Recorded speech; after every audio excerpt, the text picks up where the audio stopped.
Hello everyone, welcome back to my channel. मेरा नाम है रानी सिंह एंड मैं आपको बताने वाली हूँ कंप्यूटर फंडामेंटल्स के बारे में।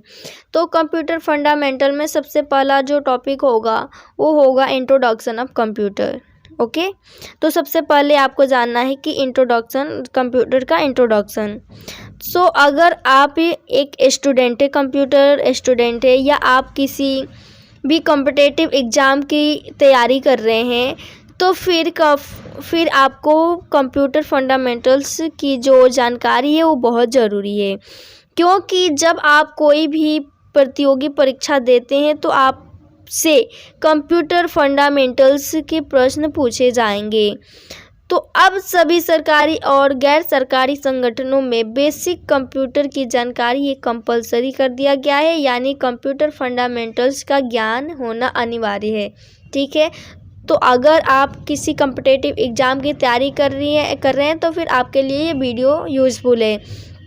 प्लीज़ गाइज, आपको इस वीडियो को एंड तक देखना है, और अगर हमारे चैनल पर नए हैं तो चैनल को सब्सक्राइब करना है। चैनल का नाम है आर.एस. ज्ञान। ठीक है, तो इस चैनल को आपको सब्सक्राइब करना है एंड साथ में बेल आइकन को भी प्रेस करना है कि जो भी हम वीडियो अपलोड करें उसका नोटिफिकेशन आप तक ज़रूर मिले। ठीक है, तो चलिए मैं यहाँ से स्टार्ट करती हूँ। तो सबसे पहले क्या है कि एक्चुअली कंप्यूटर होता क्या है, ठीक है, और कंप्यूटर वर्क कैसे करता है।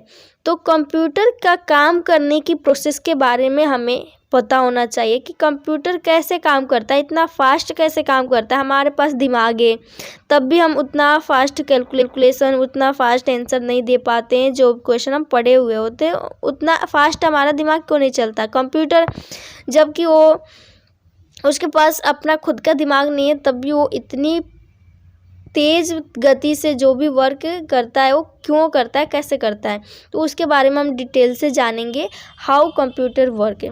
ठीक है, तो कंप्यूटर एक कॉम्प्लेक्स मशीन है।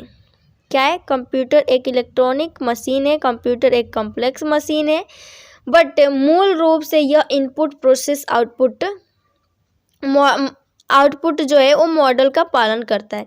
तो कंप्यूटर एक क्या है दोस्तों? कंप्यूटर एक इलेक्ट्रॉनिक मशीन है जो कि डेटा को स्वीकार करता है, मीन्स डेटा को रिसीव करता है। ठीक है, डेटा को क्या करता है? रिसीव करता है। इसे फिर से प्रोसेसिंग करता है। जो भी डेटा को रिसीव करता है उस रिसीव किए हुए डेटा का प्रोसेसिंग करता है। ठीक है, तो सीपीयू में एक लगा होता है प्रोसेसर, एक छोटा सा होता है, उसको मैं आगे दिखाऊंगी नेक्स्ट वीडियो में कि प्रोसेसर कैसा होता है। तो सीपीयू में एक मदरबोर्ड में लगा होता है प्रोसेसर, तो उसी प्रोसेसर के थ्रू जो भी डेटा रिसीव किया हुआ है उसमें प्रोसेसिंग करता है।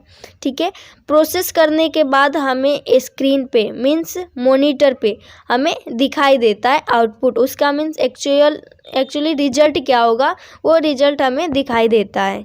ठीक है, तो सबसे पहले हमें जानना है कि इनपुट जो है, इनपुट हम कैसे देते हैं। तो कंप्यूटर को कीबोर्ड के थ्रू इनपुट देते हैं, माउस के थ्रू इनपुट देते हैं। ठीक है, तो जैसे इनपुट डिवाइस का उपयोग करके दिए गए डेटा एंड निर्देशों को इनपुट के रूप में हम जानते हैं। ठीक है, तो इनपुट का उपयोग करके कंप्यूटर का हम कार्य करते हैं। एंड प्रोसेस क्या होता है? तो प्रोसेस इनपुट डिवाइस से प्राप्त किए गए डाटा को सेंट्रल प्रोसेसिंग यूनिट में प्रोसेस किया जाता है।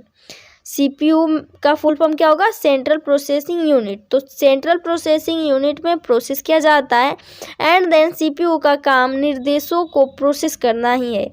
तो कैलकुलेशन करना, सीपीयू कैलकुलेशन करता है। ठीक है, सीपीयू न कि इनपुट डिवाइस के साथ संचार करता है बल्कि वह एक वर्क करता है। ठीक है, तो इसमें हम जानेंगे कि सीपीयू एक्चुअली एक सीपीयू के कंपोनेंट्स कितने होते हैं।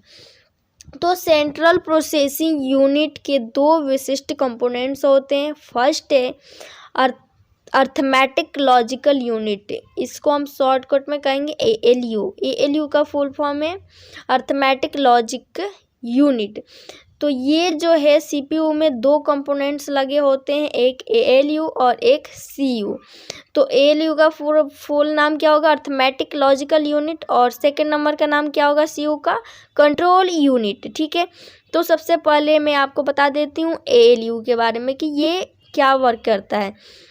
तो एएलयू जो है एक मैथमेटिकल लॉजिक संबंधी क्रियाओं को प्रोसेस करता है। ये जो एएलयू कंपोनेंट है यह जो गणितीय, जो मैथमेटिकल एंड लॉजिक संबंधी जो होता है ना, जो नंबरिक होता है, उस वर्क को ये प्रोसेसिंग करता है एएलयू। और ये एक होता है दूसरा कंट्रोल यूनिट। तो कंट्रोल यूनिट यह कंप्यूटर के सभी कार्यों को, जितना भी कंप्यूटर पर हम कार्य करते हैं वो सभी कार्यों को नियंत्रित एंड कंट्रोल करता है। ठीक है, और कंप्यूटर की सभी गतिविधियों को, जैसे इनपुट हो गया, आउटपुट, डिवाइस, प्रोसेस आदि के बीच ये अपना तालमेल बैठाता है। लास्ट है आउटपुट। इनपुट हमने जाना, प्रोसेसिंग जाना एंड आउटपुट। तो आउटपुट क्या होता है कि वो डाटा प्रोसेस होने के बाद जब उसका काम पूरा कंप्लीट हो जाता है तो उसके बाद यह आउटपुट डिवाइस के माध्यम से आपको आउटपुट दिया जाता है। अब वो आउटपुट क्या हो सकता है, जैसे मॉनिटर है। ठीक है, मॉनिटर पे हमें रिजल्ट दिखाई देता है। ठीक है, कंप्यूटर का हम फेस भी बोलते हैं मॉनिटर को। तो हमें रिजल्ट दिखाई देता है। आउटपुट डिवाइस एक कंप्यूटर को आपके साथ इंटरेक्ट करने में सक्षम बनाते हैं। ये डिवाइस एक स्क्रीन पर सूचना प्रदर्शित करते हैं। ठीक है, प्रिंट कॉपी बनाते हैं या साउंड उत्पन्न करते हैं। इनमें से कुछ output device monitor, printer, speaker and headphone हो सकते हैं। ये क्या क्या एग्जाम्पल है आउटपुट का, मॉनिटर हो गया, प्रिंटर हो गया, स्पीकर हो गया एंड हेडफोन हो गया। ठीक है, अब हम लास्ट चलते हैं स्टोरेज के बारे में। स्टोरेज भी बता देती हूँ कि ये कंप्यूटर में कोई भी डेटा को हम स्टोर कहाँ पे करते हैं। तो कंप्यूटर द्वारा जो भी परिणाम, जो भी रिजल्ट होता है वो कंप्यूटर के अंदर या बाहर सुरक्षित रखने के उपकरणों को स्टोरेज के नाम से हम जानते हैं। तो ये जो है वो एक हार्ड डिस्क लगा होता है, कंप्यूटर में एक हार्ड डिस्क लगा होता है। तो इस हार्ड डिस्क ड्राइव में जो भी डेटा हम सेव करते हैं वो इसमें सेव हो जाता है। ठीक है, या इसमें सॉलिड स्टेट ड्राइव और यूएसबी फ्लैश ड्राइव सबसे लोकप्रिय ये एक स्टोरेज डिवाइस है। इसमें हम डेटा को सुरक्षित रखने के लिए सेव करते हैं। ठीक है, तो स्टोरेज डिवाइस, इससे हमें क्या फ़ायदा होता है कि एक तो हमारा पेज वेस्ट नहीं होगा, और पेज वेस्ट भी नहीं होगा और खोएगा भी नहीं डेटा। हम एक जगह अगर इसको डेटा को सेव कर देते हैं तो फिर वो बहुत लॉन्ग टाइम तक उसको हम कंप्यूटर में रख सकते हैं। ठीक है, तो ये हो गया हमारा स्टोरेज। अब हम जान लेते हैं इसमें characteristics of computers, characteristics of computer के बारे में। ठीक है,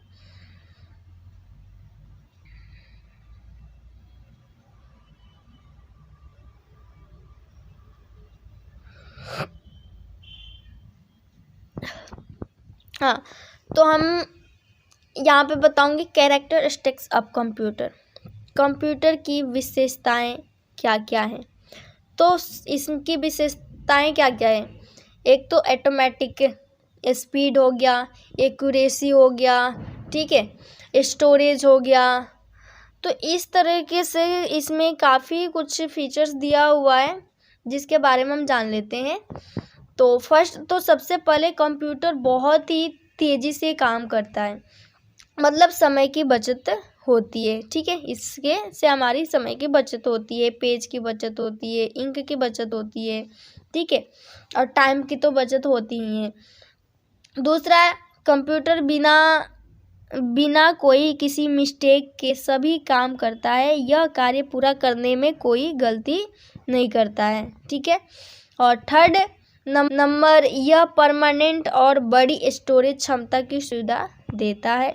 फोर्थ नंबर है, कंप्यूटर एक साथ विभिन्न प्रकार के कार्य कर सकता है। वे एक ही समय में कई एप्लीकेशन पे हम काम कर सकते हैं कंप्यूटर से। ठीक है, फिफ्थ, आप लॉगिन सिस्टम पासवर्ड सुरक्षा एंड एप्लीकेशन के साथ अपनी संवेदनशील जानकारी को सेफ रख सकते हैं। तो इससे है ना हमें बेनिफिट। तो यही